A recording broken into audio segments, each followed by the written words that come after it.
Hello दोस्तों, एक बार फिर से आप सभी का स्वागत है हमारी हिंदी की ऑनलाइन क्लास में। और सबसे पहले हमने पढ़ा था यहाँ पर संस्कृत के बारे में। ठीक है, संस्कृत के हमने दो भेद देखे थे। ठीक है, यहाँ पर देखा था वैदिक संस्कृत, लौकिक संस्कृत। उसके बाद हमने पाली, प्राकृत, ठीक है, और अपभ्रंश को पढ़ा था। ठीक है, तो आधुनिक भारतीय आर्य भाषाओं का विकास किससे हुआ है, ये देखिए मैंने आपको लास्ट वीडियो में बताया था। तो देखिए, इन प्रश्नों को आपको खुद ही सॉल्व करना है, क्योंकि ये प्रश्न कहीं ना कहीं एग्जाम में आए हुए हैं। और जितने भी अभी तक आए हुए प्रश्न हैं मैं आपको जरूर करवाऊंगा, क्योंकि इससे आपको बहुत फायदा होगा। ठीक है, तो आधुनिक भारतीय आर्य भाषाओं का विकास किससे हुआ है? उत्तर प्रदेश। ऐसा ही परीक्षा में पूछा गया प्रश्न। 4 ऑप्शन आपकी स्क्रीन पर, पाली, प्राकृत, अपभ्रंश और संस्कृत। अपभ्रंश का काल कौन सा है? देखिए, उत्तर प्रदेश लेक्चरर एग्जाम में पूछा गया प्रश्न है। 1000 ईस्वी पूर्व से 500 ईस्वी पूर्व, या 1500 ईस्वी पूर्व से 500 ईस्वी पूर्व, 500 ईस्वी पूर्व से 100 ईस्वी तक, और 500 ईस्वी से 1000 ईस्वी तक। भाषा के संदर्भ में अपभ्रंश शब्द का प्रयोग कब से प्रारंभ हुआ? तो झारखंड पीजीटी परीक्षा 2018 में पूछा गया प्रश्न। 11वीं शताब्दी, 9वीं शताब्दी, 10वीं शताब्दी या 6ठी शताब्दी। निम्नलिखित में से कौन प्राचीन भारतीय आर्य भाषा है? ठीक है, कौन सी क्या है? प्राचीन भारतीय आर्य भाषा है। तो अपभ्रंश, प्राकृत, वैदिक संस्कृत या पाली। पाली किस धर्म की भाषा है? ठीक है, तो ये काफ़ी सरल है। जैन की, बौद्ध की, पारसी की, यहूदी की। ठीक, इसी प्रकार से प्राकृत भी पूछ सकता है कि प्राकृत किसकी भाषा है। ठीक है, तो ये सब चीज़ें आपको पढ़ा दी गई है और आप इन प्रश्नों को सॉल्व कीजिए। तो अब हमें जो पढ़ना है वो पढ़ना है अपभ्रंश। ठीक है, तो अपभ्रंश के भेद देखेंगे हम, और किस अपभ्रंश से किस आधुनिक भारतीय भाषा का या उपभाषा का विकास हुआ, ये हम देखेंगे। तो इससे पहले हमने पढ़ा था कि जब अपभ्रंश जो भाषाएं थी वो विलुप्ति की कगार पर थी, और आधुनिक भारतीय भाषाओं का, आधुनिक भारतीय आर्य भाषाओं का उदय हो रहा था। तो उस काल को हमने क्या कहा था? संक्रमण काल कहा था। और संक्रमण काल में वो बोले जाने वाली भाषा कौन सी कही थी हमने? अववट कहा था। ठीक है, तो अववट को जोड़ के देखा था हमने इसमें। तो वहाँ उस समय जो कवि थे उस समय के, उन्होंने कहा कि हम जिस भाषा का प्रयोग कर रहे हैं वो अपभ्रंश नहीं बल्कि अववट है। तो अववट एक क्या है? अपभ्रंश का ही परिवर्ती रूप है या परिवर्तित रूप है। तो अगर पूछा जाए आपसे कि आधुनिक भारतीय आर्य भाषाओं का जो विकास हुआ है वो किससे हुआ है, तो आप सीधे सीधे उत्तर लगाएंगे अपभ्रंश से। ठीक है, अपभ्रंश से, ना कि पाली संस्कृत से। तो अब हम अपभ्रंश देख रहे हैं, तो हमें कुछ अपभ्रंशों के नाम याद रखने, जैसे शौरसेनी हो गया, पैसाची हो गया, ब्राचड़ हो गया, महाराष्ट्री हो गया, मागधी हो गया। वैसे तो अपभ्रंश के कई भेद हैं, लेकिन हम मुख्य भेदों के बारे में ही बात करेंगे। छठवां हो गया अर्धमागधी, और सातवां क्या हो गया? खस हो गया।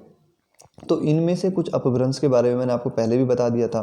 ठीक है, तो अब हमें क्या देखना है कि किस अपभ्रंश से किस आधुनिक भारतीय भाषा का विकास हुआ या उपभाषा का विकास हुआ। तो भाषा उपभाषा दोनों अलग चीज़ है। ठीक है, अगर हम क्षेत्र के हिसाब से देखें तो भाषा का क्षेत्र बड़ा होता है। ठीक है, उपभाषा का थोड़ा कम होता है, बोली का फिर और भी कम होता है। ठीक है, किसी में साहित्य रचना होती है, किसी में नहीं होती, बाद में देखेंगे।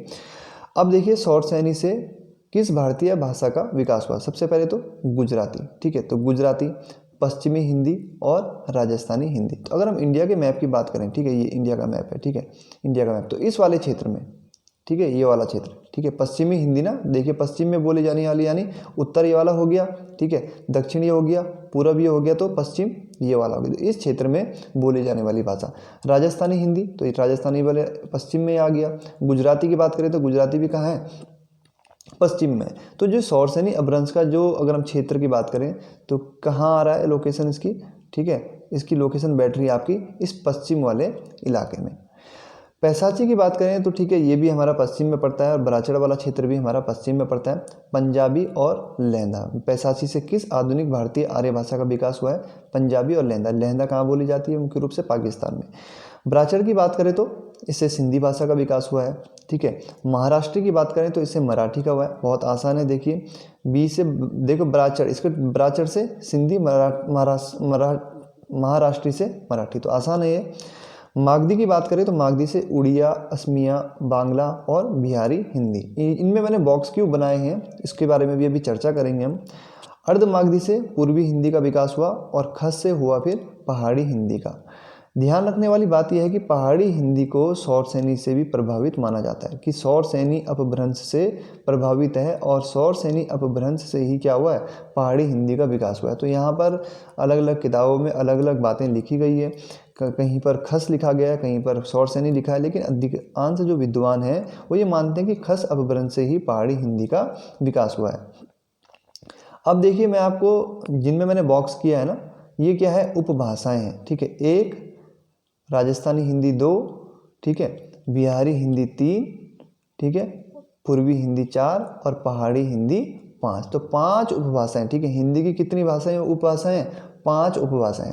आपने एक व्यक्ति का नाम सुना होगा, अब्राहम ग्रियर्सन, ठीक है। पूरा नाम क्या है? George Abraham Grierson. तो इन्होंने 1889 में, ठीक है, 1889 में modern vernacular literature of Hindustan में क्या किया, हिंदी की उपभाषाओं, हिंदी को क्या किया, उपभाषाओं और बोलियों में इसका वर्गीकरण किया था, ठीक है। 1894 की बात करें तो 1894 में इन्होंने फिर क्या किया, भाषाई सर्वेक्षण प्रारंभ किया, जो कि कब पूरा हुआ, 1927 में पूरा हुआ।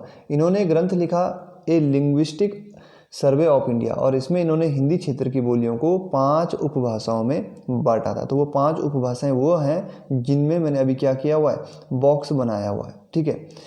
तो भाषा के अंतर्गत क्या होगा, उपभाषा, उपभाषा के अंतर्गत फिर क्या होगा, बोलियां होगी, ठीक है। इस प्रकार भाषा के अंतर्गत क्या होती है, कई उपभाषाएं हो सकती है, ठीक है। और उपभाषाओं के अंतर्गत फिर क्या होगी, बोली होगी, ठीक है। तो अब अगर मैं ये कहूँ कि उपभाषाओं के अंतर्गत बोली होगी, तो जिनमें मैंने डब्बे बनाए हैं इनके अंतर्गत हमें फिर क्या करना पड़ेगा, बोलियों का अध्ययन करना पड़ेगा। तो पश्चिमी हिंदी के अंतर्गत हम कितनी बोलियों का अध्ययन करते हैं, 5 बोलियों का अध्ययन करते हैं। राजस्थानी हिंदी के अंतर्गत 4 बोलियों का अध्ययन करेंगे, आगे आएंगी अभी बोलियाँ, ठीक है। बिहारी हिंदी के अंतर्गत कितनी, 3 बोलियों का अध्ययन करेंगे। पूर्वी हिंदी के अंतर्गत 3 बोलियों का, पहाड़ी में भी 3। पहाड़ी का तो आपको पता ही है, फिर गढ़वाली, कुमाऊनी, नेपाली, इस प्रकार से। तो देखिए 3 3 6 3 9, ठीक है, 9 और 4 13 और 5 18। तो टोटल कितनी बोलियां हो गई, 18 बोलियां हो गई, ठीक है। ध्यान रखेंगे आप आराम से। और 5 उपभाषाएं होगी। तो हिंदी की 5 उपभाषाएं, और उन 5 उपभाषाओं के अंतर्गत कितनी बोलियां हैं, 18 बोलियां हैं, सॉरी, ठीक, उपबोलियां नहीं, बोलियां हैं। तो ये आप ध्यान रखेंगे, ये प्रश्न पूछा भी गया एग्जाम में, ठीक है। तो ये चार्ट आपको याद होना चाहिए अच्छे से। अब देखिए शॉर्ट श्रेणी के अंतर्गत गुजराती, पश्चिमी हिंदी और राजस्थानी हिंदी। तो पश्चिमी हिंदी जो है ये क्या है, उपभाषा है, ठीक है। राजस्थानी हिंदी उपभाषा है, ठीक है। ठीक इसी प्रकार से बिहारी हिंदी उपभाषा हो गई यहाँ पर, पूर्वी हिंदी उपभाषा हो गई, पहाड़ी हिंदी उपभाषा हो गई। यहाँ तक आपका क्लियर है, और ये चीज़ें आपको याद होनी चाहिए एकदम, ठीक है। इसमें मैं भी कुछ नहीं कर सकता। अब हम बात करेंगे पश्चिमी हिंदी के बारे में, राजस्थानी हिंदी के बारे में, जितनी भी उपभाषाएं। अब देखिए उपभाषा और बोलियां। देखिए पश्चिमी हिंदी, अगर मैं इसके अपभ्रंश की बात करूं तो किस अपभ्रंश से आई है, शौरसेनी अपभ्रंश से। ये भी आपको ध्यान रखना होगा। इसके अंतर्गत 5 बोलियों का अध्ययन करेंगे हम, ठीक है। तो इसके अंतर्गत कितनी बोलियां हैं, 5। बांगड़ू, जिसे हरियाणवी भी बोलते हैं, कौरवी या खड़ी बोली, ठीक है, ब्रजभाषा, बुंदेली और कन्नौजी। अब इसे देखिए याद करने का तरीका, आप थोड़ा सा आपको लॉजिक लगाने होंगे, अपने उठपटांग लॉजिक, जिससे आप इसको याद कर सके। देखिए यहाँ पर बी से ब्रजभाषा, बी से बुंदेली और बी से बांगड़ू। तो 3 बार बी का प्रयोग हो रहा है, ठीक है। तो याद करने के लिए आप कई अपने टोटके लगा सकते हैं। और के से कन्नौजी और के से कौरवी, ठीक है। आप इस प्रकार से कनेक्ट कर सकते हैं चीज़ों को। तो ठीक है, बी और के का यहाँ पर प्रयोग हो रहा है, ठीक है। किस शब्द का, बी, बक, ठीक है। बक भी याद रख सकते हैं, तो बा, या हिंदी में रख लीजिए याद, बा से, ठीक है। तो बा से आपको ध्यान रखना होगा, बुंदेली हो गई, ब्रजभाषा हो गई, बांगड़ू हो गई, ठीक है। और के से आपको ध्यान रखना होगा, कौरवी हो गई और कन्नौजी हो गई। तो अपने अपने तरीके से आप याद कर सकते हैं।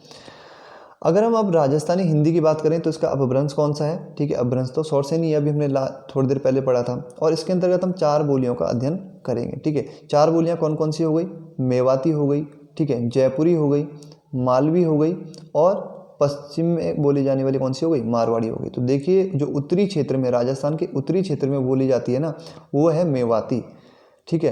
पूर्व में बोली जाती है जयपुरी, दक्षिण में बोली जाती है मालवी, और पश्चिम में बोली जाती है मारवाड़ी, ठीक है। तो प्रश्न बनते हैं यहाँ से। देखिए जयपुरी को ढूंढाड़ी भी कहा जाता है, तो यहाँ से प्रश्न बनते हैं, ध्यान रखेंगे आप।